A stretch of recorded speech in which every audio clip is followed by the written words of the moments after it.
India உள்ளிட்ட தென்னாசிய நாடுகளில் வெளிநாட்டு சக்திகள் தலையீடு செய்து குறிப்பாக இளைஞர்கள் மூலம் கலவரத்தை தூண்டி வருவதாக பாதுகாப்பு அமைப்புகள் கண்டறிந்துள்ளன. வங்கதேசம், நேபாளம், இலங்கை ஆகிய நாடுகளில் சமீபத்தில் வெடித்த கலவரங்களின் பின்னணியில் வெளிநாட்டு கைகள் இருப்பது நிரூபிக்கப்பட்டதால் இந்தியாவிலும் இது மீண்டும் நிகழாமல் தடுக்க அரசு தீவிரமாக செயல்பட தொடங்கியுள்ளது. இதன் தொடர்ச்சியாக விரைவில் ஒரு புதிய சட்டம் ஒன்று கொண்டுவரப்படும் எனவும் அந்த சட்டத்தின் மூலம் நாட்டிற்கு எதிராக வெளிநாட்டு ஆதரவுடன் கிளர்ச்சி செய்யும் நபர்களின் பட்டம் பறிக்கப்படும் எனவும் அதிகாரப்பூர்வ வட்டாரங்கள் தெரிவித்துள்ளன. குறிப்பாக நீதிமன்றத்தில் குற்றம் நிரூபிக்கப்பட்டால் குற்றவாளிகளுக்கு தண்டனையுடன் சேர்த்து அவர்கள் பெற்ற கல்வி பட்டமும் பறிக்கப்படும். இந்த நடவடிக்கை வெளிநாட்டு சக்திகளின் திட்டங்களை முறியடிக்க ஒரு வலுவான ஆயுதமாக இருக்கும் என்று நிபுணர்கள் கூறுகின்றனர். காரணம், பட்டம் பறிக்கப்படும் போது வேலைவாய்ப்புகள் மட்டுமல்ல, சமூக மரியாதையும் வாழ்க்கை நிலையும் முற்றிலும் பாதிக்கப்படும். இதனால் யாரும் நாட்டிற்கு எதிராக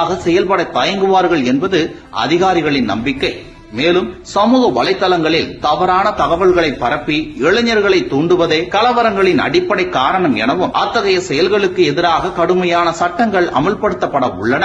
இதுவரை கருத்து சுதந்திரம் என்ற பெயரில் நடந்து வந்த தீய நோக்கங்கள் இப்போது கட்டுப்பாட்டுக்குள் கொண்டு வரப்படும். இந்த சட்டம் அமலுக்கு வந்தால் அரசியல் களத்தில் கூட நாட்டின் சுயாட்சிக்கு எதிராக வெளிநாட்டு ஆதரவு பெற்று செயல்படுவோர் பெரிதும் தளர்ந்து போவார்கள். குறிப்பாக இந்தியாவில் உள்ள வெளிநாட்டு சக்திகளின் தாக்கம் குறைந்து இந்திய இளைஞர்கள் பாதுகாப்பாக வாழ்வதற்கான வாய்ப்புகள் அதிகரிக்கும். அதே நேரத்தில் கல்வி பட்டத்தை பறிக்கும் நடவடிக்கையானது வேலைவாய்ப்பு மற்றும் வாழ்க்கை பாதை முழுமையாக தடை செய்யும் என்பதால் இத்தகைய செயல்களில் ஈடுபட யாரும் முன்வர மாட்டார்கள். இதன் மூலம் நாட்டில் வெளிநாட்டு சக்திகள் செய்யும் மறைமுக தலையீடு முற்றிலும் முறியடிக்கப்படும்.